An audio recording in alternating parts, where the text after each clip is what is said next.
Evangelho segundo escreveu Marcos, capítulo de número 5. Eu quero ler com os irmãos o versículo de número 12 a seguir.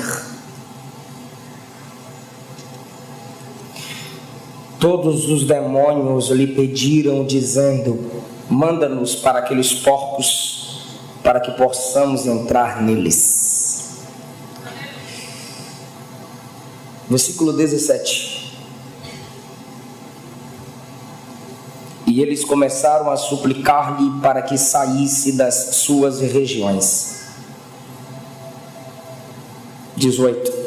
E, entrando ele no barco, suplicava-lhe o que fora possuído pelo demônio, que pudesse estar com ele.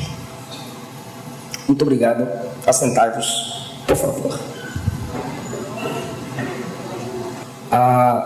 Queridos, Deus colocou essa palavra no meu coração durante essa semana.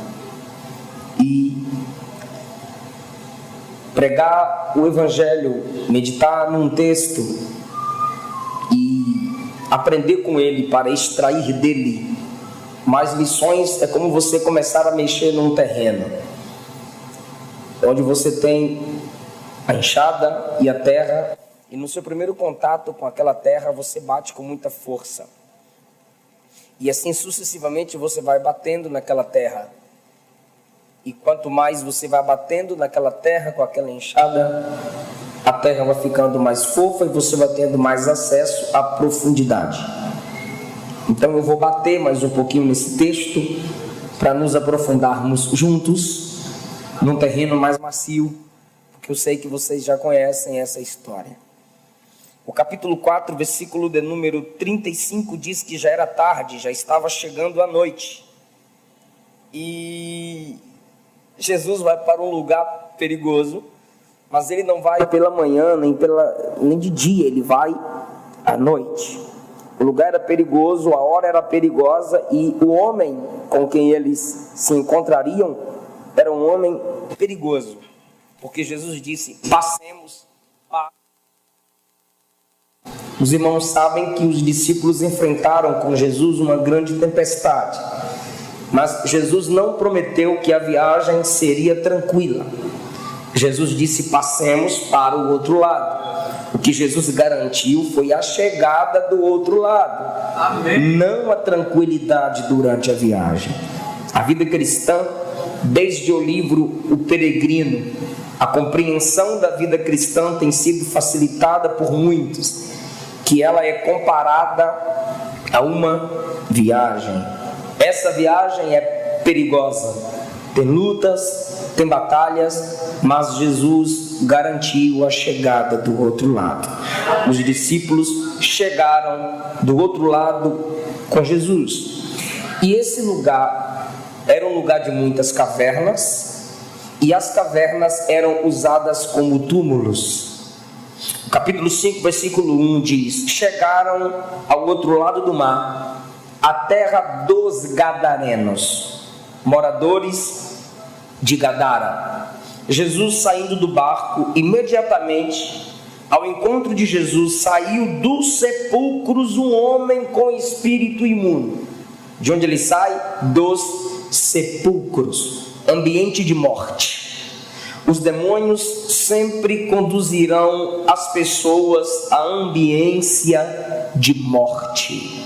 Bares, prostíbulos, lugares de cultos satânicos e lugares de ilegalidades.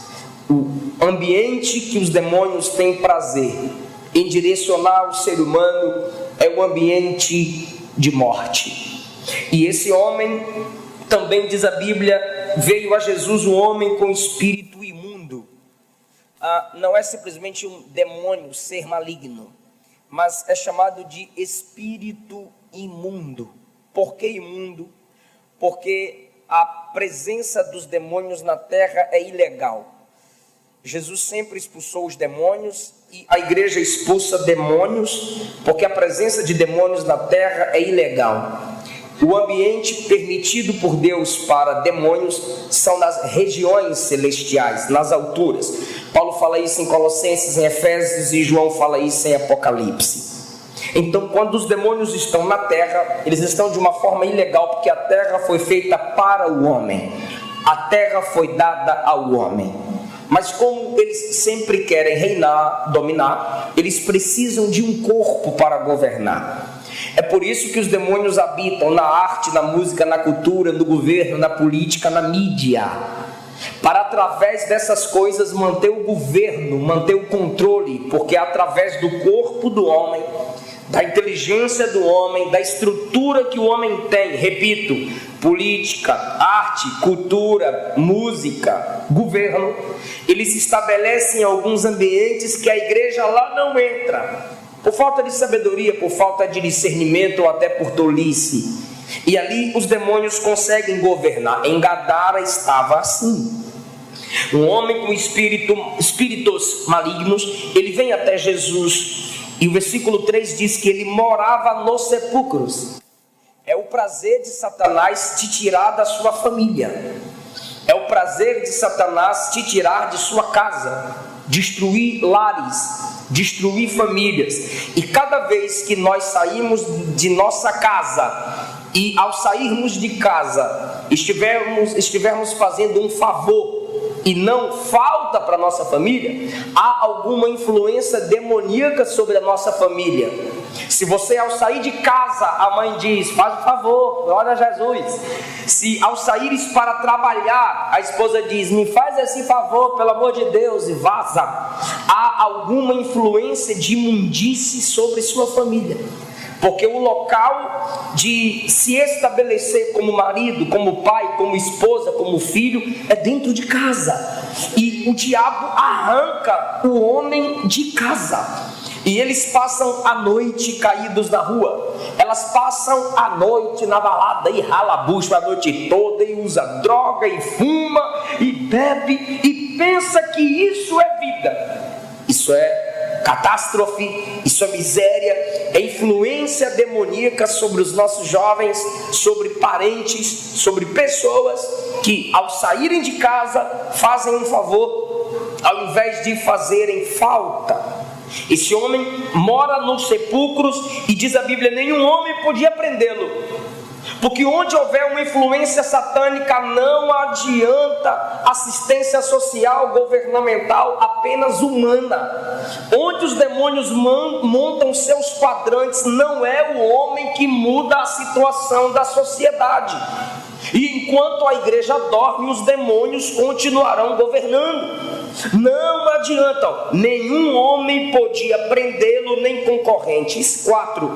Porque tendo sido muitas vezes preso com grilhões e correntes, as correntes eram arrancadas em pedaços e os grilhões quebrados em partes, nenhum homem podia amansá-lo. Ó Deus! A humanidade não consegue libertar-se nem montar um sistema de libertação para os homens oprimidos. Essa mensagem de libertação Deus deu à igreja. Amém. Essa autoridade está com as irmãs do círculo de oração, está com os jovens que oram e leem Bíblia, que está na moda, segundo período da faculdade, deixa a barba crescer e virar ateu, tudo bestalhado. Ah, mas é que eu perdi a fé. Se perdeu porque nunca teve, porque a fé que uma vez foi dada aos santos, o diabo não pôde roubar. Então, ao invés de ser luz lá, de ser a diferença lá, eles se deixam influenciar. A missão da igreja ainda não acabou. Na sua vizinhança, na sua rua, no seu bairro, onde Deus te estabeleceu. Alguém está me ouvindo? Diz amém. Onde Deus se estabeleceu, você tem a missão ali de fazer, de frustrar os propósitos de Satanás. Então está escrito que nenhum homem, nenhuma ação governamental humana poderia gerar mudança, amansar aquele homem. O versículo 5 diz, de dia e de noite ele andava nos montes e nos sepulcros, gritando e se cortando com pedras. Louco! O camarada perdeu o controle sobre suas faculdades mentais. E louco, pegava a pedra e se cortava. E conseguia sobreviver. Cada vício que contra ele você não luta, são pedras que você usa para ferir a si mesmo. Cada mágoa contra a qual você não luta, ou essa mesma mágoa você não trata, não procura quem te ofendeu, para você pedir perdão, apesar de você ser o ofendido, você está se ferindo com as suas próprias pedras. Então os ímpios se ferem com seus vícios, com suas manias, e os crentes se ferem com suas meninices. Se os ímpios se ferem com suas manias, nós temos nos feridos com nossas próprias meninices. Ah, se ele me ofendeu, se ela me ofendeu, que ele venha até a mim. Mas Jesus ensinou: se teu irmão tem algo contra ti, vai você lá nele. Deus. Se retrate com seu irmão, depois tu pode cultuar. A Bíblia diz para a gente vigiar com a raiz de amargura que está se desenvolvendo e consegue dar fruto, porque divide a igreja, divide os irmãos, e assim com essas próprias pedras nós vamos nos ferindo. E a pedra do orgulho, ou daquele tipo de fé dessa geração que não sabe ouvir não? Um dos motivos, eu não estou banalizando a depressão, que é o mal do século, mas um dos motivos que tem levado muita gente à depressão é não saber ouvir não. E se tem um Deus que diz não, é o nosso. Amém. Ele disse não ao primeiro homem da história: Adão, não é para comer da árvore desse fruto. Não! Ele disse não ao homem de maior intimidade com ele: Moisés, tu não entrarás na terra. Oh Deus! Ele disse não a Davi, o homem segundo o seu coração: não é para contar o povo. Ele disse não ao próprio filho: afasta de mim o cálice. Não. Ele disse não a Paulo: tira de mim esse espinho. Não, a minha graça te basta, mas o espinho eu não removo. Então por que você não consegue ouvir não? Nem todo mundo vai te admirar, nem todo mundo vai te aplaudir, nem todo mundo vai te elogiar, nem todo contrato vai dar certo, nem todo namoro vai dar certo. Cresce, amadurece, larga essas pedras de meninice, pelo amor de Deus. Você não é bebê, Jesus não é babá. Para de frescura, irmão. Aprenda a ouvir não. Seu pastor não é coach que vai preparar a mensagem só para agradar seu coraçãozinho, porque você é bonitinho, florzinha. O culto não vai ser dirigido conforme seu gosto. Nós não somos uma tribo que todo mundo se veste de um modo, fala de um modo, pensa de um jeito. Nós não somos uma tribo, nós somos uma comunidade onde amamos os outros apesar de suas diferenças, mas com um propósito só: glorificar o glorioso nome de Jesus. Então, são as bobagenzinhas que a gente vai guardando, vai alimentando e vai se ferindo. E assim nós vamos nos estabelecendo em ambientes de morte,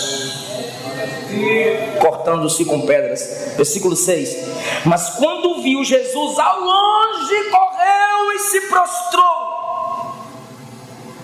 Um camarada cheio de demônios vem e se prostra. Eu não sei o que é pior. Quem está me ouvindo diz amém? Amém. Pastor Jesus, eu não sei o que é pior: afirmar que um camarada cheio de demônios vem e se prostra, ou afirmar que 6.000 demônios em um camarada vem e se prostra diante de Jesus. Repito. Eu não sei o que é pior de afirmar que um camarada possesso de demônios vê Jesus e se prostra, ou 6.000 demônios em um homem faz ele se prostrar. Onde eu quero chegar é que, mesmo se eu afirmar um camarada cheio de demônios, ou se eu afirmar 6.000 demônios em um camarada faz ele se prostrar, essa situação o torna superior a muitos crentes que estão na igreja todo dia e todo domingo dizendo que ama Jesus, porque o camarada vê Jesus e cai de joelho. Tem crente que nem com reza brava fica de joelho.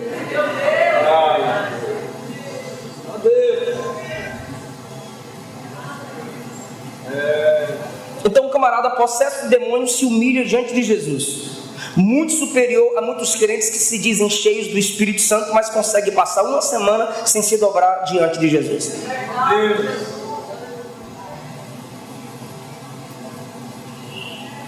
Ou os demônios no camarada disseram: ele é o filho de Deus, cai de joelho. Então ou eu sou pior que um endemoniado, ou eu sou pior que o próprio demônio.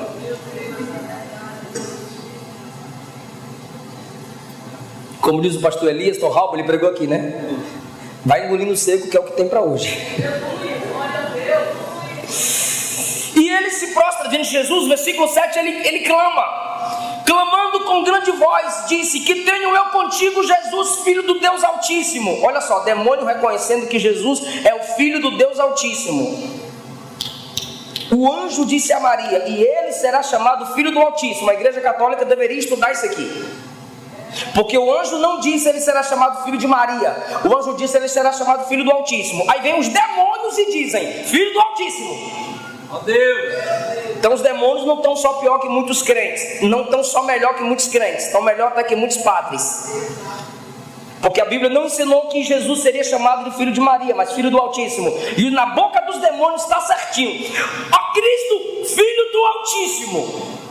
E a pergunta é retórica e concreta: que temos nós contigo? Nada. Ó Deus. Agora você percebe que ele tenta confundir Jesus. Ele fala no plural e no singular. Ele pluraliza e singulariza a sua comunicação com Jesus. Versículo 7: que tenho eu, diga eu. Para de graça, que tenho eu contigo, singular, Jesus, Filho do Deus Altíssimo, conjuro-te, diga conjuro-te. Ele não diz conjuramos, ele diz conjuro, é o demônio falando. Os demônios falando, eles falam no singular: conjuro-te por Deus que não me, singular de novo, não me atormente. Olha os demônios falando para Jesus não atormentar ele. Que legal!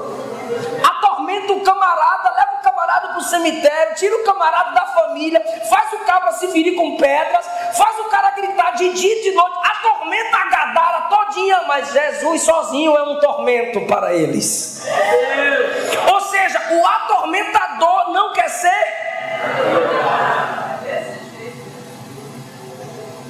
Eu não sei por que é assim, né? O perturbador não gosta de ser perturbado. O rebelde não gosta que ninguém se rebele contra ele. O fofoqueiro não gosta que ninguém fofoque dele.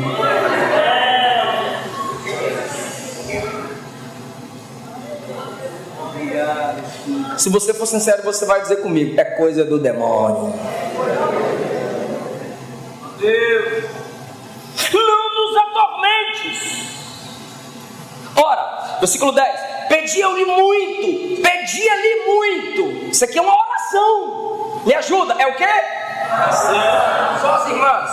Oração. Só os varões. Oração. Ganhemos. Irmão, isso aqui é uma oração. Pedia-lhe muito que não os enviasse para fora daquela terra. Os demônios gostaram de Gadara.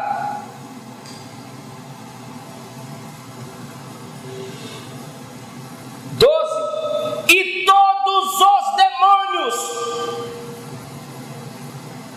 lhe pediram, dizendo: manda-nos para aqueles porcos, para que possamos entrar neles.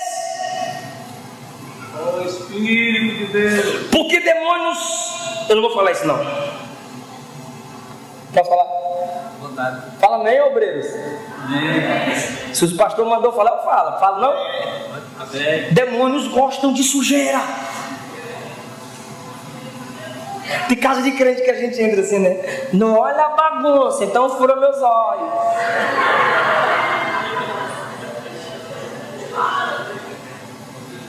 E quando vai na tarde da oração do evangelismo, não olha a bagunça porque a irmã é humilde, né? Não, é porca. Não confunda pobreza com nojeira. Qualquer tipo de imundície que você sustente na sua vida financeira, ministerial, familiar, o capeta mora aí.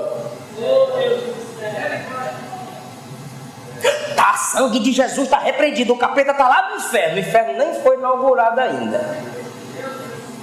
Tem o Hades, lugar de tormento, antessala do inferno. O capeta não está no inferno. Está onde? Se tu assistir Globo,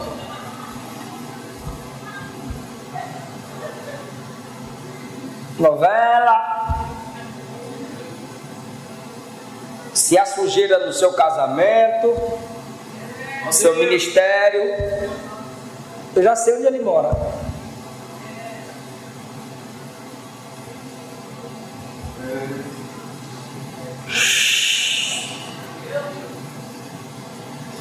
Então, quando Jesus, versículo 8, Jesus saiu do barco dizendo assim, ó, sai deste homem, espírito imundo. Jesus diz, sai desse homem, espírito imundo. Então eles revezam, entra um, sai outro, entra um, sai outro, ou entra 6 mil demônios de vez do camarada.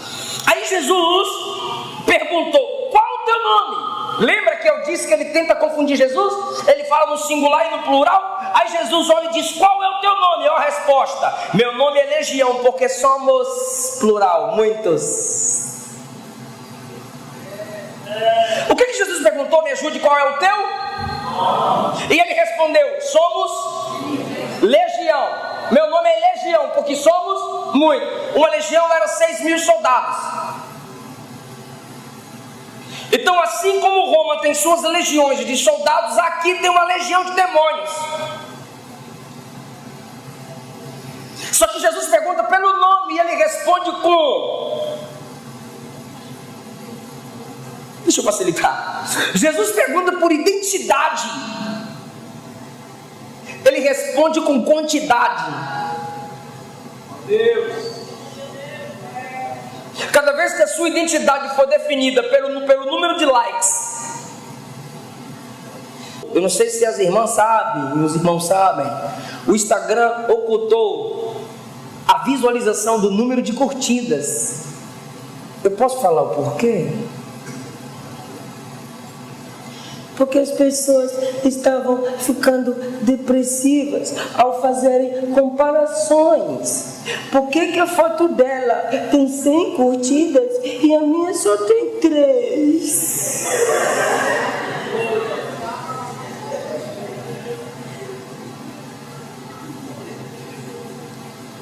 Identidade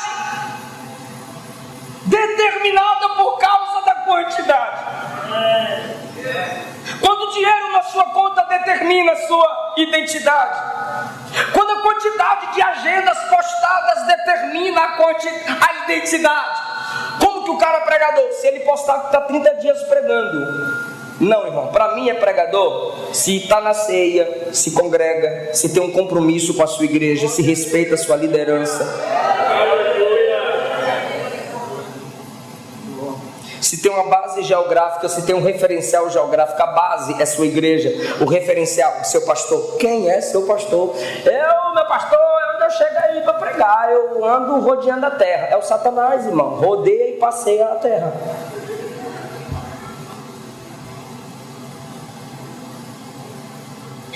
Eles pegam o microfone, eu saúdo os irmãos gabados. Eles engrossam a voz, eu saúdo os irmãos gabados, Senhor. Aí quando acaba o culto lá na porta, Pai Senhor, mas você não está com uma voz grossa na estante. Aí começa, ontem eu preguei na França, amanhã eu estou pregando em Bruxelas e hoje eu estou pregando aqui. Quem te perguntou para tu?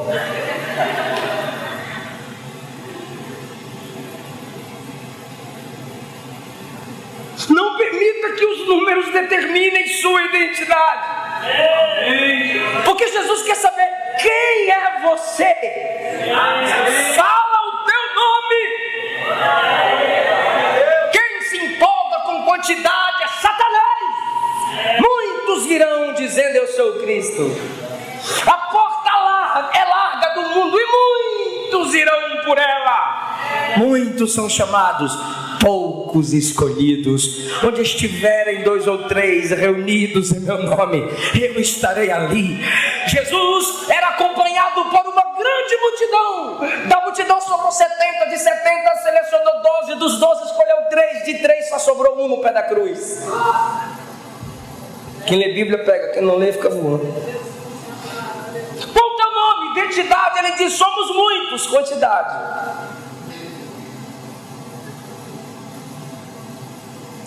E aí, eu li com vocês 3 porções. 13. E Jesus lhes deu permissão. Os espíritos imundos saíram e entraram nos porcos. A manada desceu violentamente pelo declive para o mar, e eram cerca de 2.000, e eles se afogaram no mar.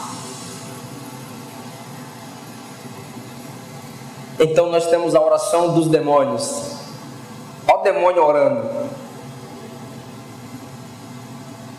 Jesus, filho de Davi, que temos. Jesus, filho do Altíssimo, perdão. Que temos nós contigo? Não nos mande para fora dessa terra. Nos mande para os porcos. Jesus disse: vai. Obrigado por atender a nossa oração. Que o Senhor responde oração até de demônio.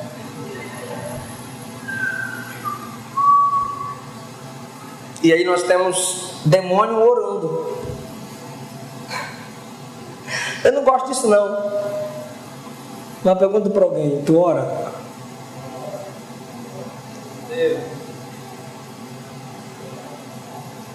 Tu não quis perguntar por quê? Se demônios estão orando, por que a gente não ora?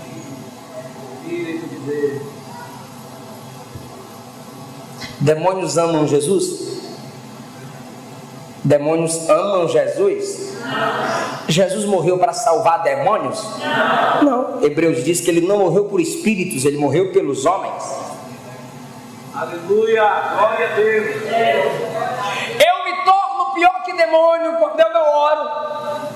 Ou eu me torno semelhante a demônio quando minha oração são apenas pedidos. Porque está escrito: todos os demônios lhe pediram. Está no 12.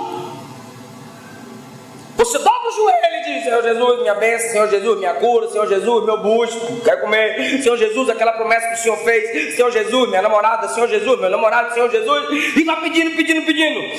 Ele levanta: oh, aleluia, hoje eu estou crente. Por quê? Porque eu orei. Aí Jesus diz lá do céu: mentira, tu pediu.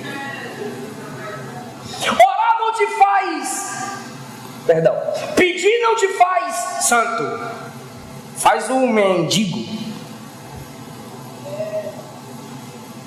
Pedir não te faz íntimo de Deus, te torna um interesseiro. Desculpe-me a franqueza, assemelha a sua oração a demônios. Eu não disse que em oração não tem pedidos. Eu disse que a oração que é só pedidos é a oração semelhante à oração dos demônios. Converse com Jesus. Amém. Pastor, eu estou precisando desabafar com alguém. Eu estou estressado. Eu estou estressado. Vou orar, calma, vou orar. Eu estou nervoso. Daqui a pouco eu vou sair chutando as coisas. Entra no quarto, fecha a porta, chuta o guarda-roupa, quebra o dedinho, mas ora. Ora! Não, pastor, eu fui no psicólogo, falei tudo. E o psicólogo falou o que para tu? Ele fez assim: E eu falei tudo. E ele: E você? Falei tudo, desabafei. Ai, como eu estou me sentindo bem. Parabéns para você. Continue. Mas quando você ora, lança sobre ele toda a sua ansiedade, porque ele tem cuidado de vós. Eu não estou demonizando a psicologia, mas eu não posso psicologizar a Bíblia. Deus ainda responde orações. Somos nós quem não oramos. Quem já ouviu falar do livro Deus Está Morto? 3 pessoas. Quem já ouviu falar ou já leu o livro Deus Está Morto? Isso, obrigado, aumentou para 5. Quem já ouviu falar do filme Deus Não Está Morto? Pois é, esse filme é uma resposta a esse livro. Nietzsche escreveu: Deus está morto. no muro de Berlim, escreveu: Deus está morto, assinado Nietzsche. Alguém foi lá embaixo e escreveu: Nietzsche está morto, assinado Deus. Essa resposta a essa expressão no muro de Berlim é evidência clara da guerra contra a filosofia. E aí sai o filme, sai até a música: Deus não está morto, ele está dentro de mim, rugindo como um leão. Mas por que Nietzsche escreveu o livro Deus está morto? Porque como um grande filósofo, foi um grande observador e começou a observar os cristãos, e os cristãos não oravam mais. Os cristãos buscavam nos homens as respostas para as suas necessidades, confiavam em coisas e nos homens e apenas pensavam no materialismo. Então ele disse: por que eles falam de Deus se eles se comportam como se Deus não existisse? Se eles são os responsáveis para gerar fé que Deus está vivo, mas a fé deles está morta, Deus está morto. Se você não dialoga com Deus, se você não conversa com Deus, se você não ora, você é um crente que canta como se Ele estivesse vivo.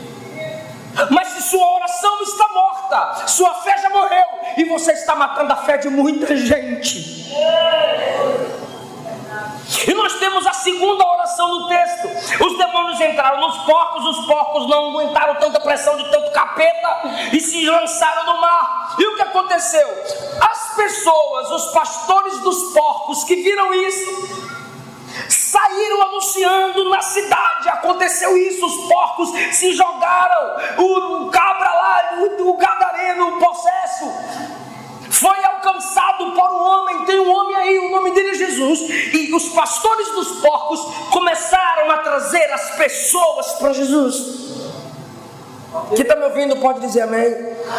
E essas pessoas que foram trazidas pelos pastores dos porcos fizeram a segunda oração do texto. Olha o que diz a segunda oração, versículo de número 17: começaram a suplicar-lhe para que saísse das suas regiões. Eles vieram atraídos pelos pastores de porcos e disseram assim a Jesus: sai daqui. Não, preste atenção, sai daqui. Mas quem atraiu esses homens que não querem a presença de Jesus? Os pastores de porcos. E tem pastores de porcos hoje? É óbvio que tem. Pastor de porco, porque o pastor de porco não exige mudança do porco, porque porco é porco. Não exige limpeza do porco, porco é porco. Se a sua liderança onde você congrega, se você quer um líder que não exige mudança nem limpeza da sua vida, tu és um porco. E Pedro disse que os que se desviam do evangelho é a porca lavada que voltou para a lama. Deus.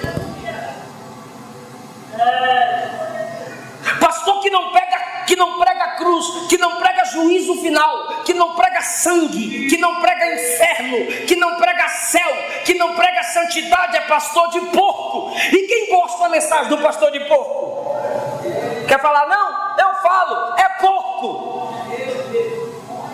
E quem gosta desse tipo de mensagem é gente que come bolotas. E por que existem pastores que não exigem mudança de seu rebanho? Porque eles também desejam se alimentar do que seu rebanho se alimenta. Lembra do filho pródigo? Enquanto ele pastoreava os porcos, ele desejava comer as bolotas que os porcos comiam. Pastores que concordam com o pecado, que acoberta pecado, que não aconselha, que não leva para expor o erro e expor o texto e gerar uma correção.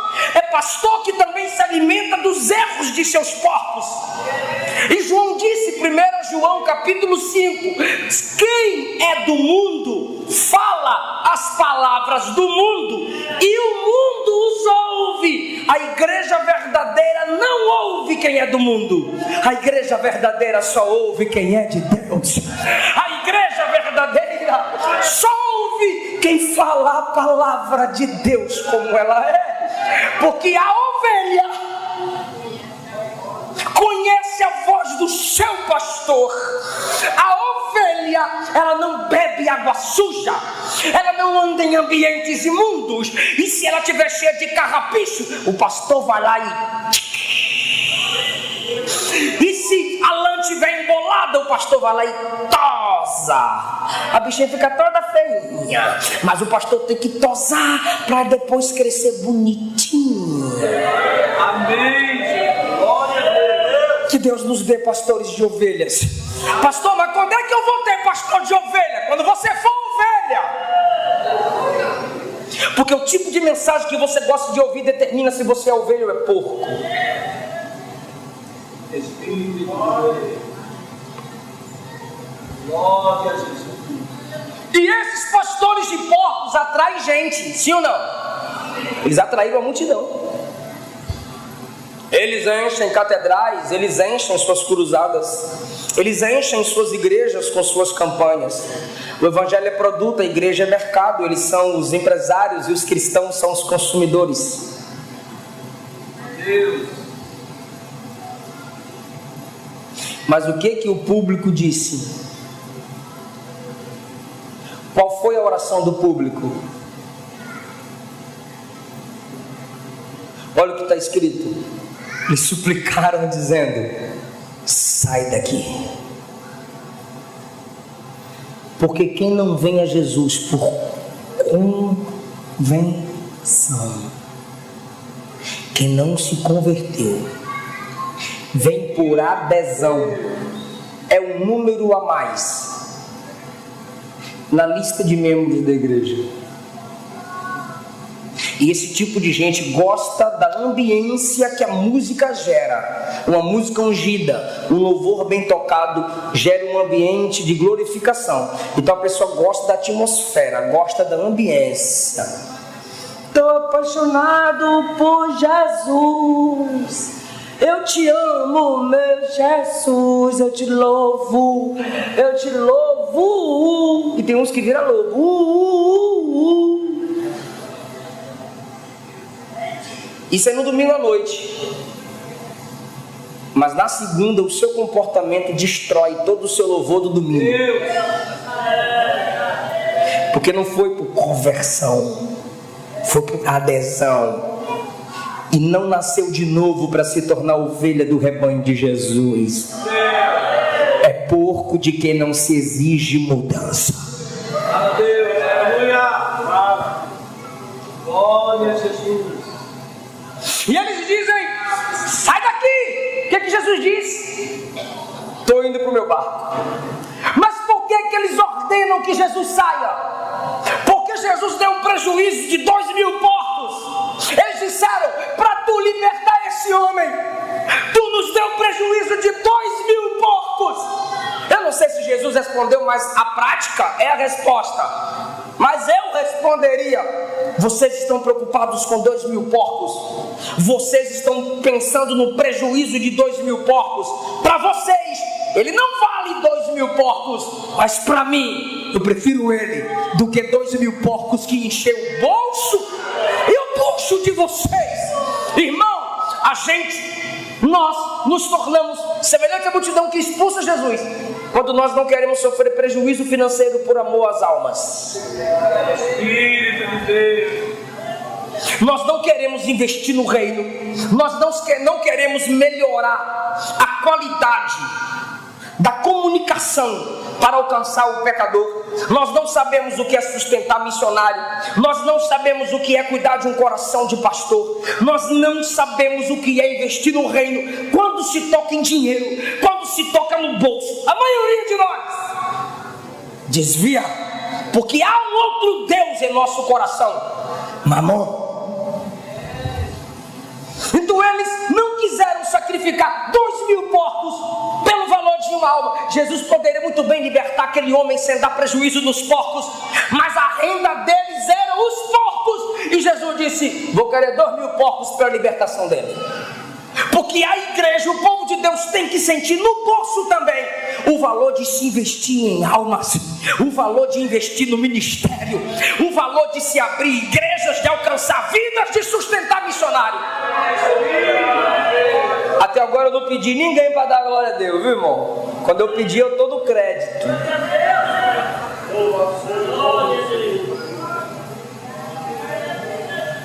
Por que eles assustaram e mandaram Jesus vazar? Estou encerrando agora. Quem me escuta 6 minutos?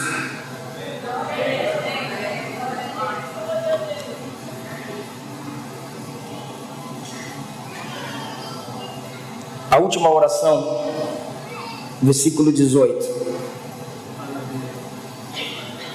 E entrando Jesus no barco, o que fora possuído pelo demônio, disse: me deixa ficar contigo. Amém. Um amém do pastor, um aleluia e um glória a Deus. Eu estou com crédito, então eu vou repetir o versículo.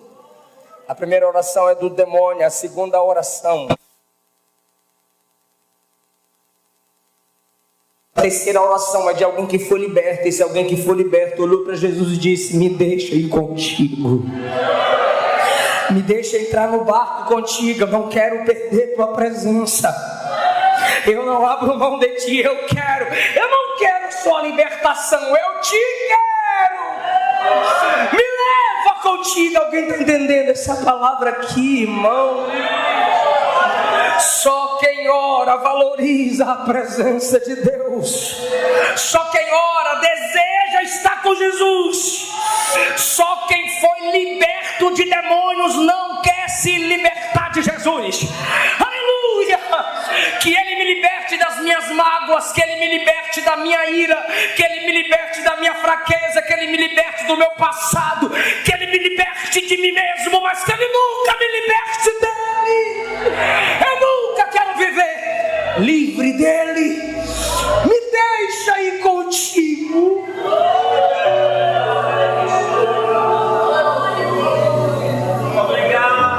Eu vou deixar você sentir o que eu estou sentindo aqui.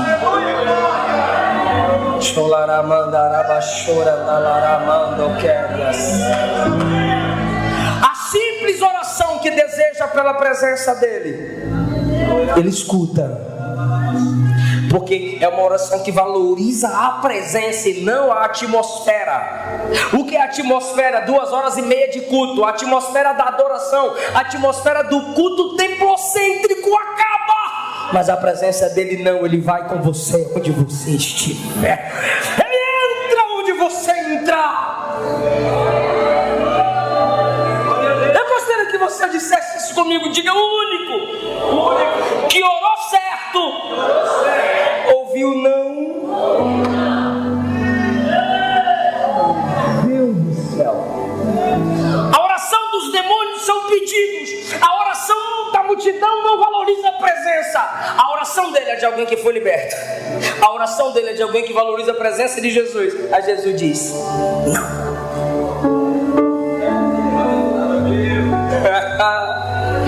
Se isso não te empolga,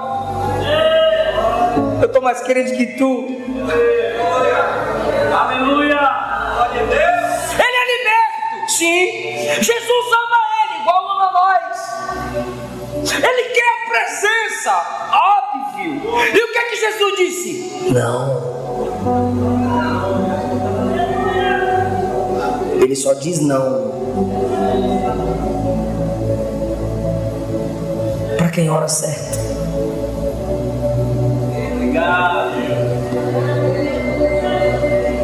Ele só diz não para quem ora. Pastor, eu oro certo e Deus diz não para eu. Pastor, Deus me diz não. Isso quer dizer que eu oro certo?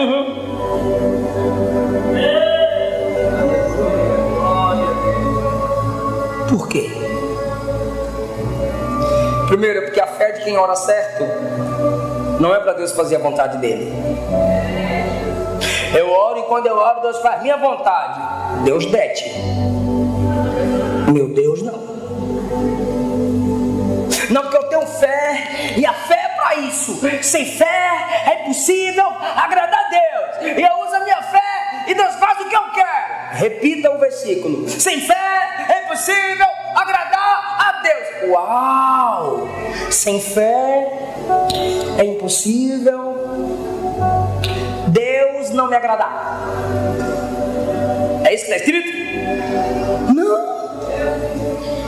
Sem fé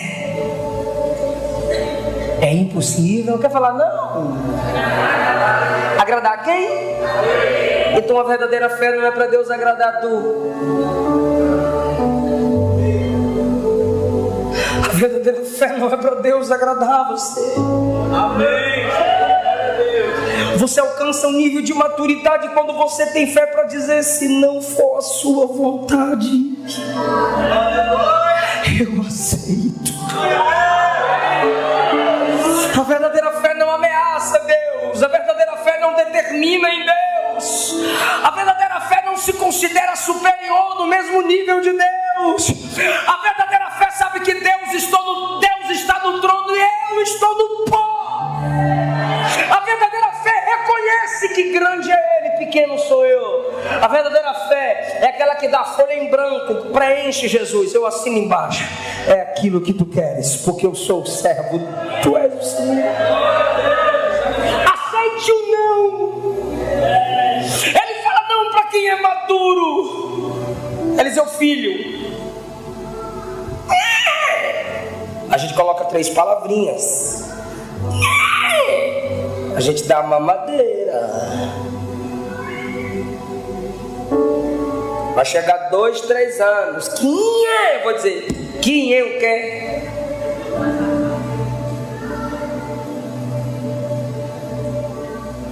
Porque você diz não para quem tem? Maturidade.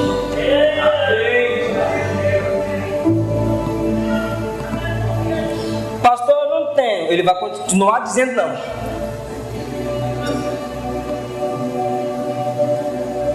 Sua fé não muda Deus, sua oração não muda Deus, muda tu. Glória a Jesus. Ele diz não porque Ele tem o melhor para você. Ele diz não porque Ele quer te levar além do que você imagina, do que você sonha, do que você pensa.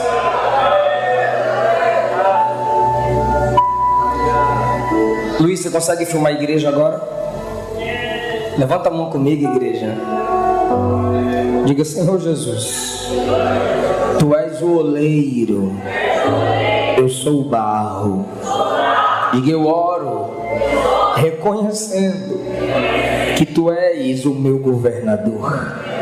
Diga: mas eu sei, se o Senhor disser não, é porque tem o melhor para mim. Se o Senhor ficar em silêncio, estás me mandando esperar. Mas quando o Senhor me disser sim, eu vou tomar posse da minha vitória. Oh glória! Clama a mim, responder-te-ei e anunciar-te-ei coisas grandes e firmes, ocultas que você ainda não sabe.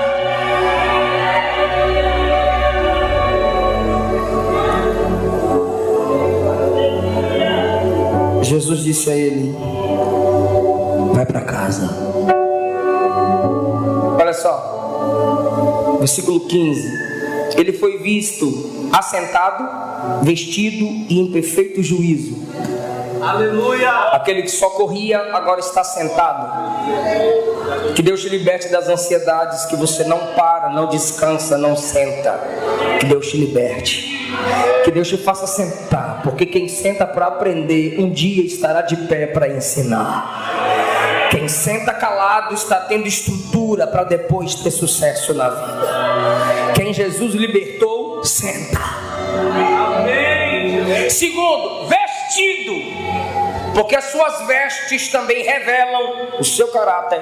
Suas vestes revelam intenções. Suas vestes, principalmente mulheres, que nessa geração estão se tornando banais em seu modo de vestir, e essa moda pega e está entrando dentro da igreja, e o seu modo de se vestir, varão, te revela também como um homem ou um moleque qualquer. Aquele que só andava nu, expondo suas vergonhas, agora está vestido, porque a libertação que Deus opera em nós, até na aparência ela se revela. Terceiro, ele foi visto assentado, vestido e em perfeito juízo. Sabe o que é perfeito juízo? Alguém com capacidade de pensar. O pentecostalismo, como reconhecimento social, nasceu numa escola, através de uma estudante, 1 de janeiro de 1901. E nós pentecostais precisamos voltar a aprender a pensar.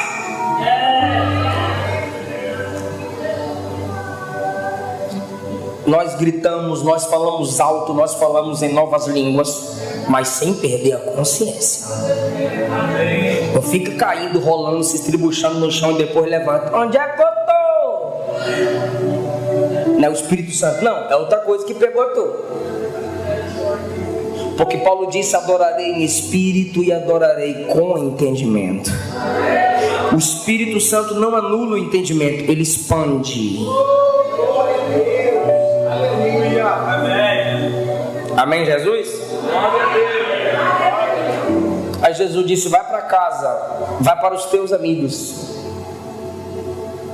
Jesus não disse: vem comigo fazer a obra, andar nos quatro cantos da terra, vem para a igreja, vem para o templo. Jesus disse: vai para casa, vai para os teus amigos, anuncia para a sua família quão grandes coisas Deus te fez e como teve misericórdia de ti. Tem filho de crente odiando o pastor, odiando a igreja, porque os crentes saem da igreja falando mal do culto, falando mal do pastor. As crianças assimilam. Sai do culto falando da melhor parte da mensagem. Sai do culto falando que você sentiu Deus. E no dia que você não sentir Deus, vai para casa dizendo: eu não senti Deus no culto, mas Deus vai sentir eu quando eu chegar em casa. Eu vou sair do quarto só quando Ele me encher mais da presença dEle. Fale de Deus na sua casa. Obrigado, Espírito Santo. Claro, ele passou pela sua casa, foi abraçado pelos seus, mas ele foi pregar em Decápolis, que é um conjunto de 10 cidades. Me ajude, é a última coisa que vocês vão dizer. Diga: cidades gregas. Os gregos são até hoje reconhecidos como a fonte do intelectualismo. Então, um lugar ou um conjunto de 10 cidades onde todo mundo valorizava a intelectualidade, num conjunto de 10 cidades onde todo mundo valorizava a intelectualidade, a reflexão, a filosofia. Tu vai dar glória? Vai não, irmão? Decápolis, um conjunto de 10 cidades que valorizavam a intelectualidade, diga grega. É o aparelho. Decápolis é um conjunto de 10 cidades que valorizavam a intelectualidade. Diga assim: intelectualidade. Ok. Decápolis, um conjunto de 10 cidades cujos habitantes eram homens que valorizavam a intelectualidade grega. Aí Jesus vem em Gadara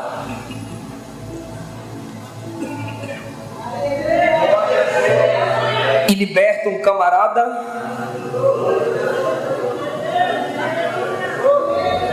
Oh, glória! Liberta um camarada que nem tinha controle intelectual e dá a ele um testemunho. Vai e conta quão grandes coisas Deus te fez. Aleluia! Um camarada que tinha limitações intelectual pelo poder dos demônios, agora pelo poder de Jesus, vai lá na ambiência da intelectualidade grega e fala: há um homem que liberta, há um homem que transforma, o nome dele é Jesus. Fica em pé dando glória. Gerar libertação na sua casa.